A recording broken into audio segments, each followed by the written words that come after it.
Okay, welcome to part 3 of this little demonstration.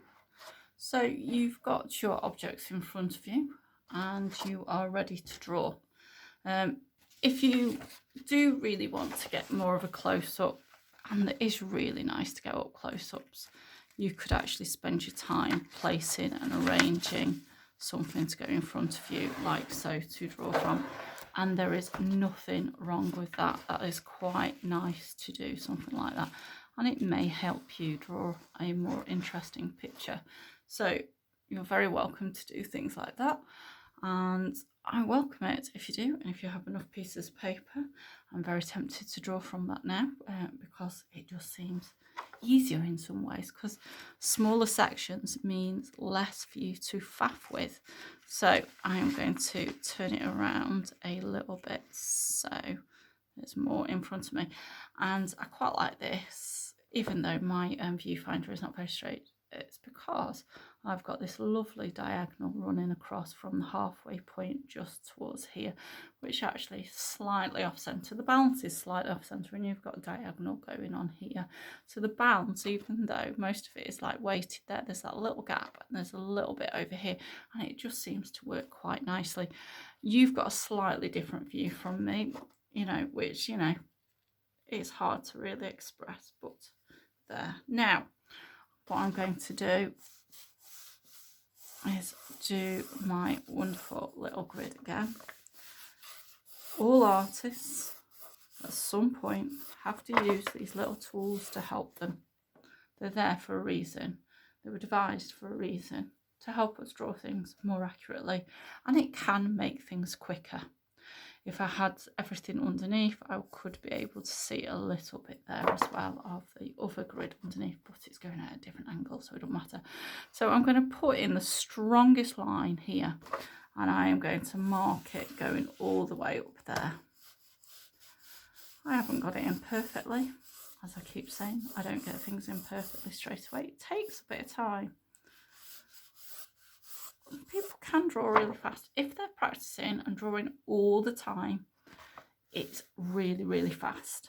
Now, about halfway for me, I can see that tomato there, but it's not quite to the end here, so it's quite big, and it's sort of halfway there. So I'm going to sort of whack that in. Now, for me, from my point of view, I can't see it all the way down here.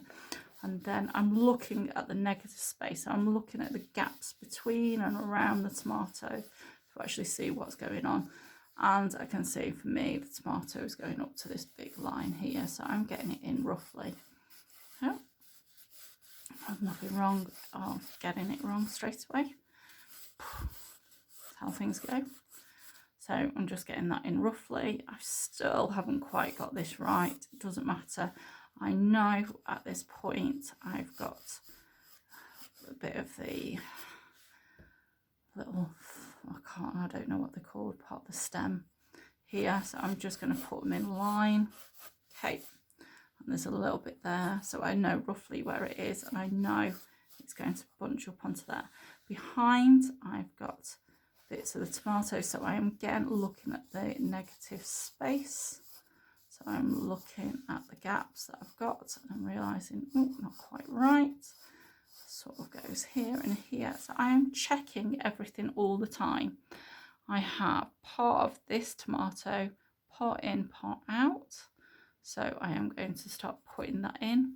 I've got a little gap up here for me. You won't see it from your angle. It's slightly different. I'd have to sort of bring it down closer, and you might be able to sort of get the angle that I'm getting, but you sort of, now I can't put you back up, can I? Ha ha ha. Do do do do do do do do. This is the problem when you start fapping and moving with things, you wreck it. Right, so now we'll get more shadow on there and more wibble wobble. Okay, it's happened now. I've done it, and now the camera's in my way. I'll have to alter that later. So I'm just going to start putting everything in. It goes through here. You realise that things touch and overlap, and you get things distorted. Doesn't matter so much just at the moment. Just trying to get things roughly in. I know I've got a bit of tomato over here. Bit of the tomato here. Bit of the rest of that tomato here. I'm thinking about the gaps between. Yep. Even got a bit of that stem going up and looks like a little birdie going off the page. Okay, so yeah, roughly everything in place.